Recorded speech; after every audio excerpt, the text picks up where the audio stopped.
Welcome back to the High Value Man Conversation. This is episode 30. This is the very first conversation between two married men. Let's go. Show it off. Join the tribe here.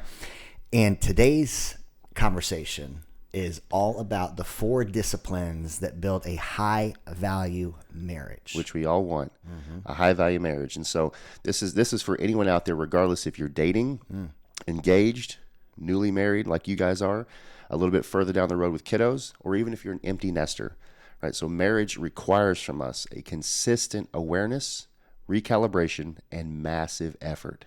Love that. Love that. So we're talking about the 4 disciplines, #disciplines of an epic, lifelong marriage. Exactly. We'll dive in.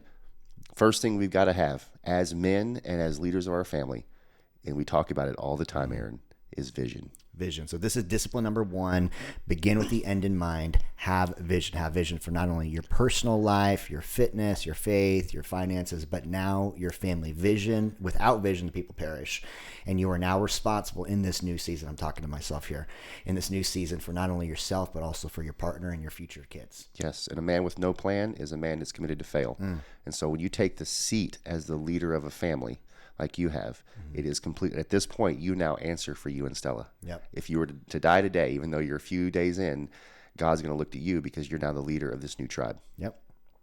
I love that my friend Nietzsche says that any man who has a why can bear any how.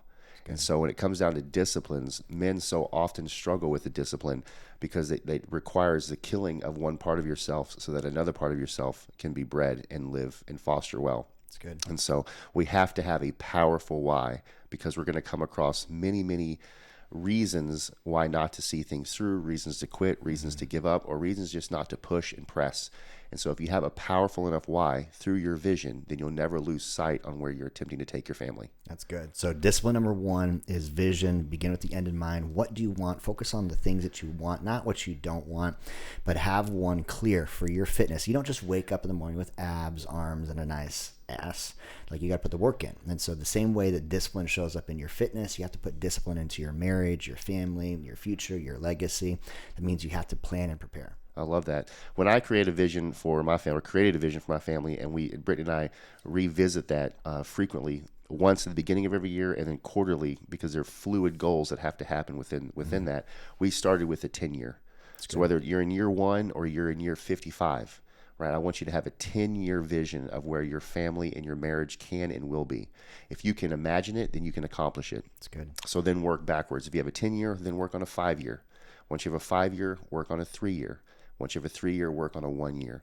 So people so discount. They have this thought in their head, Aaron, of, man, I would love to have a marriage where it's peaceful and playful and highly sexual and a very feminine wife that allows me to lead and I feel respected and my kids want to be with me.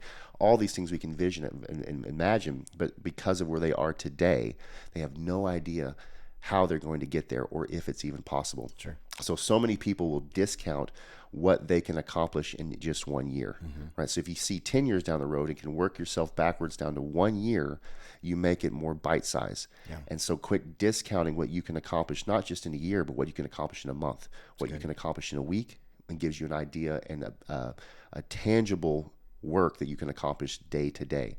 So you have to see it before you can have it. I love it. And in a tactical piece of the vision building, and this is something I've deployed to the guys that coach with us in HVM, is, not only a written vision for your life and for your family, but also involve your spouse, your partner, your wife. Bring her into the vision building process. If you've ever seen anybody create a vision board, something that creative that you guys can actually look at, reflect on, review on a regular basis. Josh, what you said about that 10-year picture, that vision, it's amazing what you put down on paper and start to look at on a regular basis, how quickly it shows up in your life. It does. Once you can conceptualize it, then you can begin to work on it. Love it. So don't wake up today or wake up tomorrow and go, oh man, I really wish I had. No, you need to take the time to see it and write it down. Get a tangible document in front of you of what you truly want. And then we're talking about breaking it into bite-sized things. You can do anything hard for a day. You can do anything hard for a couple weeks. You can do anything hard for 30 days.